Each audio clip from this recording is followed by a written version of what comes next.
Budget Director.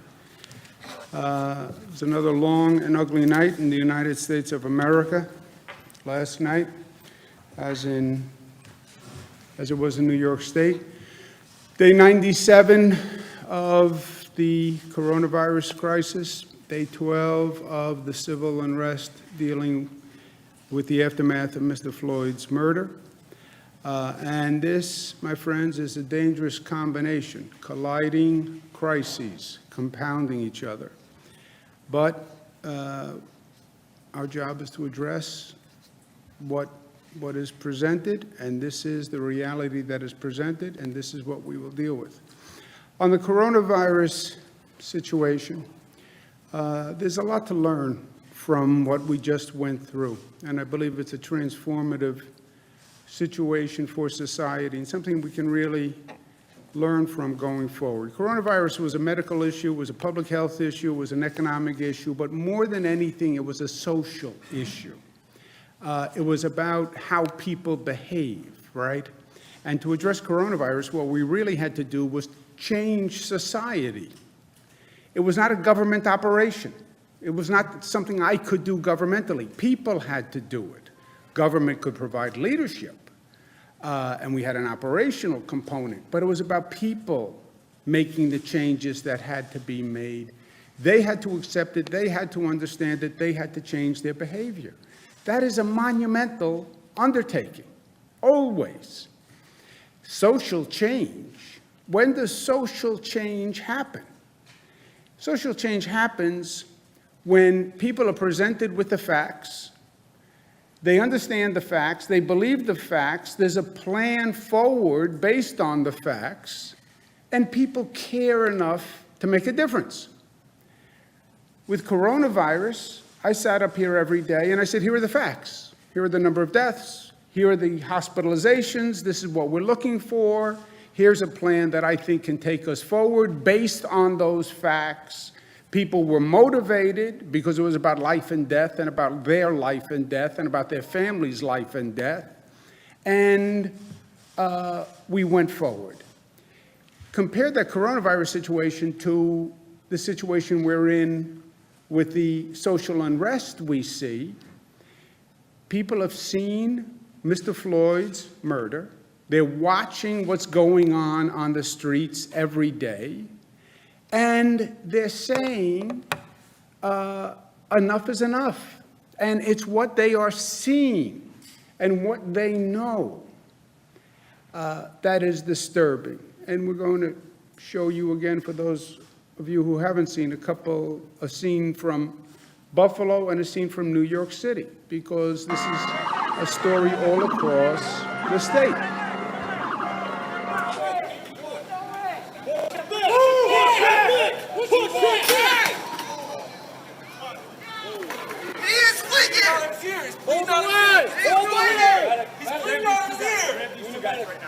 This is Buffalo, New York yesterday. I just spoke with Mr. Gugino on the phone, who is that gentleman, who thankfully is alive. But you see that video, and it disturbs your basic sense of decency and humanity. Why? Why? Why was that necessary? Where was the threat? Older gentleman, where was the threat? And then you just walk by the person while you see blood coming from his head. And police officers walk by. It's just fundamentally offensive and frightening. It's just frightening. You say, like, who are we? How did we get to this place? Incidents of pushing the press. You have incidents of police getting hit with bricks in the head. You say, where are we? Who are we? And these are undeniable situations. Buffalo situation, I want to applaud Mayor Byron Brown. Mayor of Buffalo suspended the police officers yesterday, immediately. And I believe the district attorney is looking into it from a possible criminal liability point of view, and I applaud the district attorney for moving quickly. But people see this. They see the facts. Now, when you have all this emotion, you have to focus on the facts and the intelligence of the matter, right? It can't be about emotion.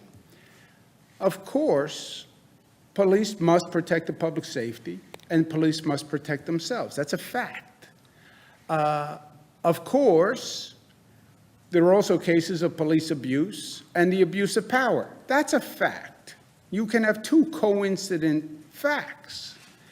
Mr. Floyd's murder was the breaking point of a long list of deaths that were unnecessary and which were abusive. That is a fact. And people are saying enough is enough. That is a fact. What people are saying is we must change and we must stop the abuse. And that is a fact. And New York should be at the forefront of that. That has always been New York's legacy as the progressive capital. We are the ones who hold the standard of what is the right progressive reform. And New York should pass next week what we call the Say Their Name reform agenda.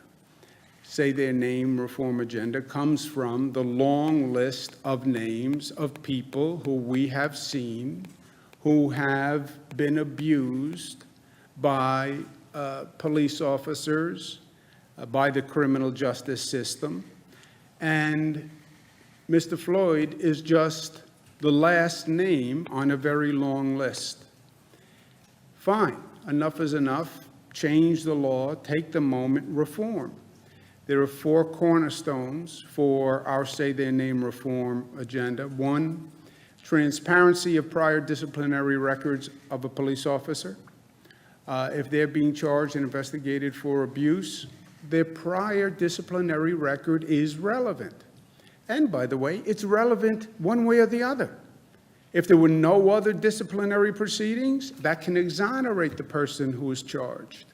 If there are prior disciplinary proceedings for this type of behavior, then yes, it is evidentiary. But people should know. Chokeholds, we went through this with Eric Garner. Again, you saw it with Mr. Floyd's death, but we learned it first with Eric Garner and many, many other cases, by the way. Why? We've seen 9/11 calls, which are race-based false calls. A false 9/11 call based on race should be classified as a hate crime in the state of New York. We know that it's wrong for the local district attorney to investigate the police force from that county. By executive order, I did the Attorney General as an independent prosecutor. That should be codified in law. I did it 5 years ago. But these are the cornerstones of a real reform agenda that can address what is going on the street. Reform works for everyone's interest here. Stopping police abuse vindicates the overwhelming majority, 99.9% of the police, who are there to do the right thing and do the right thing every day. It restores the confidence, the respect, and the trust that you need to make this relationship work. You have to heal the police-community relationship.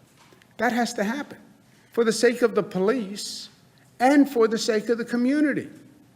You look at this looting that's been going on in New York City. This hurts poor communities and distressed communities. You saw many businesses destroyed that are relied upon by that community. You can't have the relationship that works one way or the other. And even in this politically partisan, racially charged environment, there is still a truth, and there are still facts. And that's what we have to focus on. That was the truth with the coronavirus. Even though it was all political and everything was partisan and Democrat, Republican, and red and blue, It was never, they offer us false choices. Coronavirus, well, do you want to save people's lives or reopen the economy? And you should reopen the economy and forget public health. Or you should take care of people's health, but not reopen the economy. It was never either or. It can't be either or. I know from a hyperbolic, rhetorical, partisan, it's one or the other. Liberate New York, worry about health, close New York. It was never one or the other. That was unintelligent. It was always both. It's the same situation here. It's not a question of public safety or civil rights. Whose side are you on, public safety or civil rights? It can't be either or. It can't be police safety or prosecutor safety. Pick a side. Which are you on? Red or blue? Democrat or Republican? Who are you with? You have to be with both. Yes, you need public safety. And yes, you need civil rights. Yes, you need police to be safe. And yes, you need the protesters to be safe. These are false choices. We need both.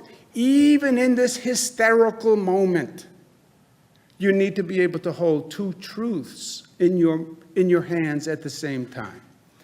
How do we change society to make these reforms happen? How do you have a new societal awareness? Can you do that? Can you change behavior to respect one another? You're darn right you can. We know we can because we just did it through this coronavirus in a very fundamental way. You changed people's fundamental behavior, whether or not they leave the house, whether or not they go to school, whether or not they go to work. They changed themselves. Remarkably fast and remarkably effective. We have the lowest number of deaths from coronavirus that we have had since this started. 42 deaths, the lowest number since we started. 8 weeks ago, we had 800. 8 weeks. 800 people die to 42 people die in 8 weeks. Amazing. How did you do that? I did nothing. The people of the state radically changed how they behaved. Look at that progress. Lowest number of hospitalizations to date in a matter of weeks. So we know we can change, and we know we can change dramatically. People are focused. We have a plan, and that's when social reform happens, when people are motivated and people are focused. That was the Civil Rights Act nationally. That was the Triangle Shirtwaist Factory fire, which changed labor rights in this nation. That was the environmental movement after Storm King. That was the revolution of LGBTQ rights after Stonewall.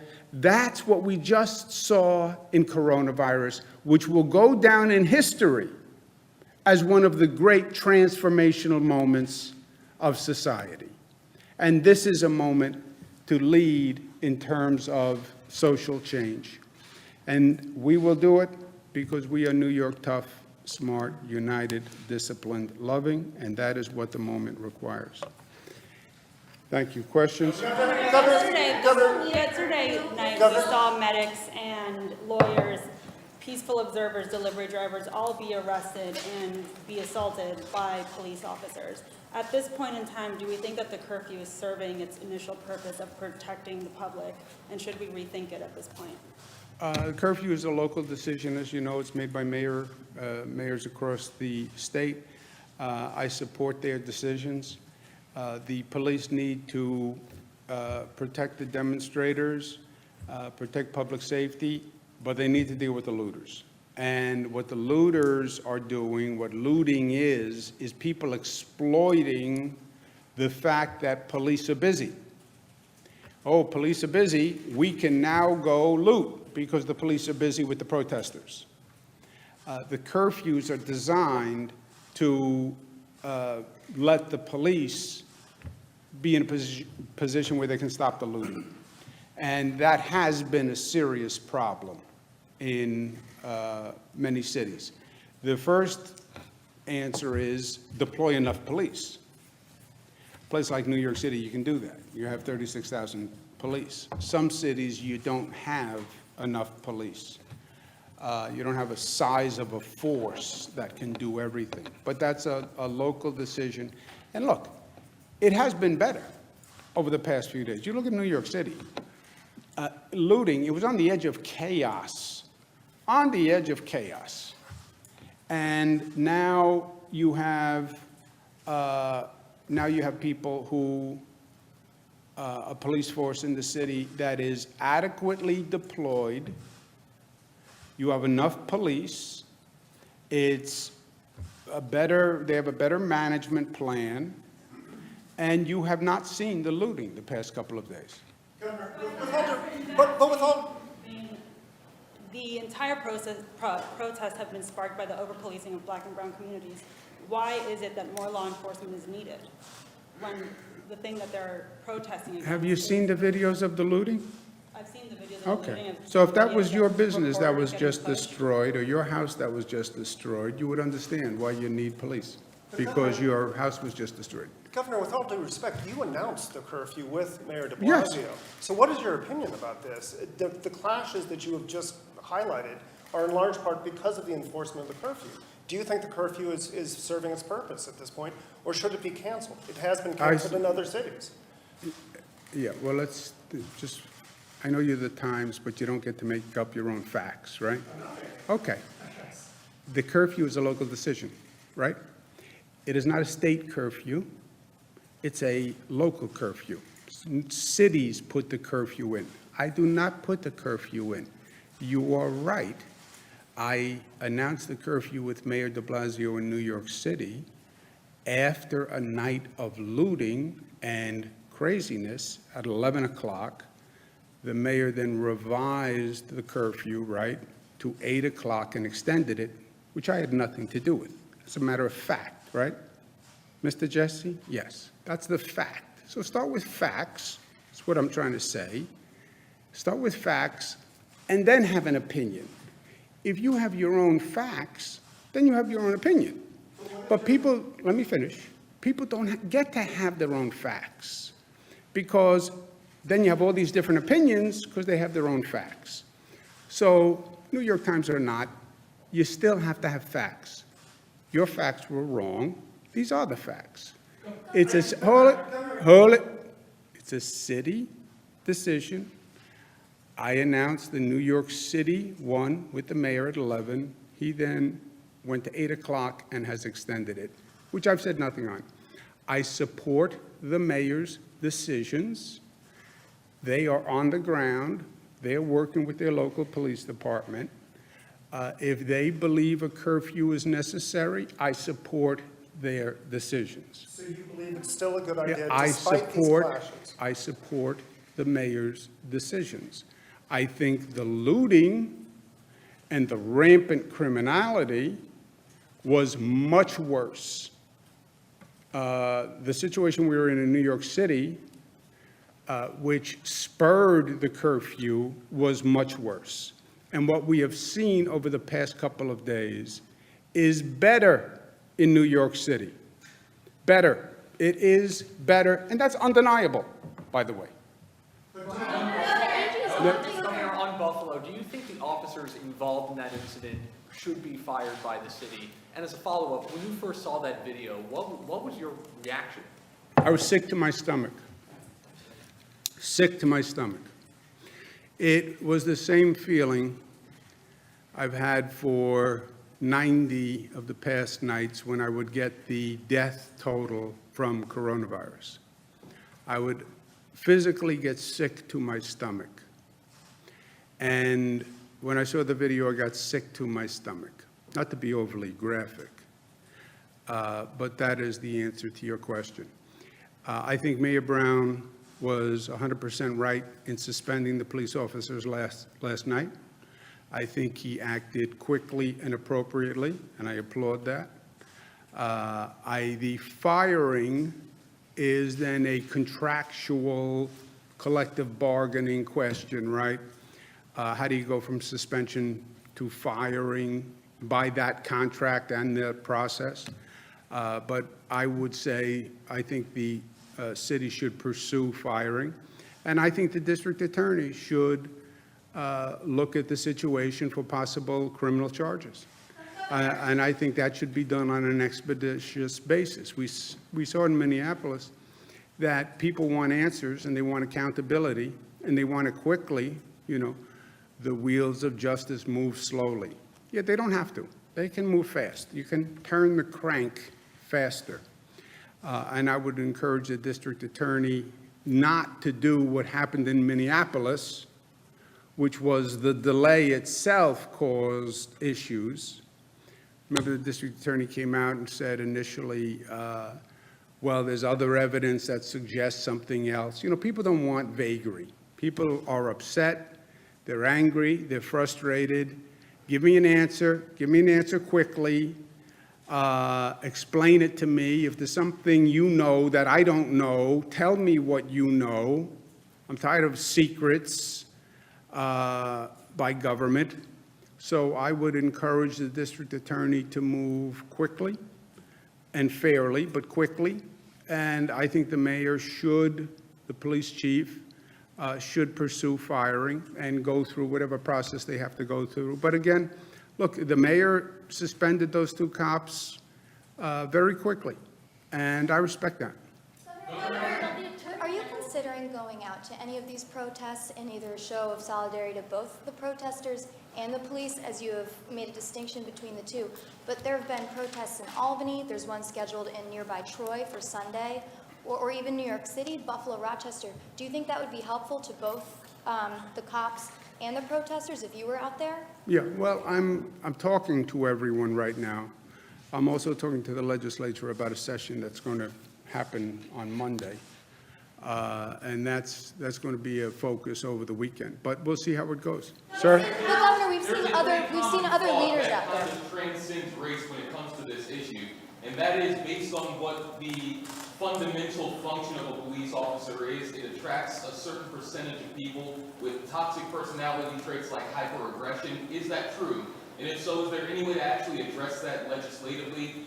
All due respect to what we see here, most of this is on the back end once the damage is done, and you can ban a chokehold, but there are other ways that police can cause damage, and there are uses of force, which kind of goes back to, are the best people doing the job? What is your opinion on that common thought? Well, look, you have sophisticated testing mechanisms that are used to hire police. You have civil service tests that are used to hire police. You have training of police, et cetera.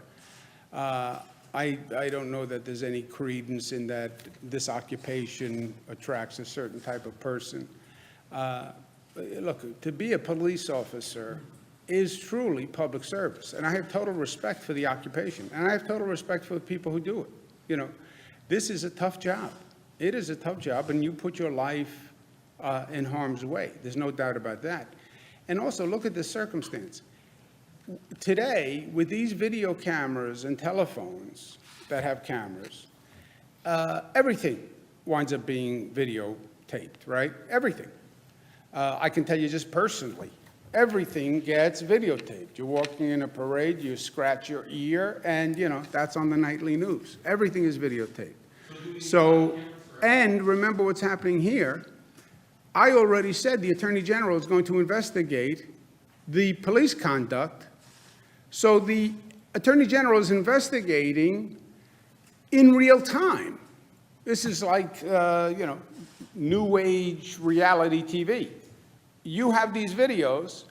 I already told the Attorney General to do an investigation. Everything they're doing is being videotaped and is being investigated immediately, because the investigation report has to be due in less than a month now. So the police officers know that they're being videotaped. They know it. The protesters know they're being videotaped. So they all know that there's going to be total accountability. It's not like the old days, where you had to get a tip and a rumor and this, and you had to go back. It's all on videotape. So, and I've had these conversations directly with them. What you are doing is going to be on videotape tonight. So there is no pretense or hiding, or maybe I'll get away with something. There's no getting away with anything. It's all on videotape. And the AG is investigating, and it's happening now in real time. Say that, I'm sorry? Would body cameras provide the proper context, because a lot of cell phone video or sometimes dash cam video doesn't show everything? If all officers had body cameras, would that vindicate the Yeah, officers? I think that would be helpful. I don't think any of these things are the silver bullet, right? You look at a lot of the video that came from the Mr. Floyd murder. It's from video, it's from phones, it's from observers, it's from security cameras. But my point to the police and the protesters is, whatever you do, just assume that it's going to be videotaped, and the Attorney General is going to look at it tonight. That's where we are. Before you go out there tonight, when a police officer is getting dressed, suited up, a protester is calling their friends to go out, assume we're going to watch the video tonight and the Attorney General is going to watch it tonight. And if there's any potential liability, it will be immediate. Let's take one more. Joseph? I want to ask you about school board elections are Tuesday. Schools are having a difficult time either getting these ballots out, so they either want to have the vote delayed a week or to allow the votes to come in postmarked Tuesday rather than delivered to the district on Tuesday. A lot of confusion out there. Are you looking at that at all? We are looking at that. We don't have a decision yet. We will over this weekend. I understand the issue, and we're looking at it, and we'll have a decision by Sunday.